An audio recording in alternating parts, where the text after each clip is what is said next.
जावली तालुक्यातील एक मित्र परिवार आमची 98-99ची एक SSCची बॅच संदीपबाबा विद्यालय विद्यानगर सोनगाव हे सर्वजण या उरमोडी धरणाच्या पायथ्याशी सज्जनगडाच्या पायथ्याशी असे ट्रिपसाठी एक आमचं गेट टुगेदर करण्यासाठी माऊली रिसॉर्ट बांबवडे रोड या ठिकाणी आलो।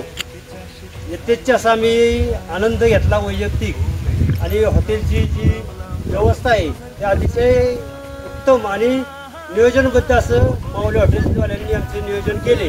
त्याबद्दल आम्ही सर्व मित्रमंडळी मैत्रिणी यांच्या वतीनं तुमचे माऊली हॉटेलचे आभार मानतो आणि त्यांनी असेच उत्तरोत्तर प्रगती करून अशीच सेवा जेवणाची अशी क्वालिटी जेवणाची अशा या बाबतीत मेनू लोकांना द्यावेत अशी त्यांना विनंती करतो। आणि आजचे जो कार्यक्रम झाला आमचा तो अतिशय उत्तम हे माऊली रिसॉर्टच्या वतीने जो नियोजन केलं त्याबद्दल तुमचे धन्यवाद मानतो आणि आभार मानतो।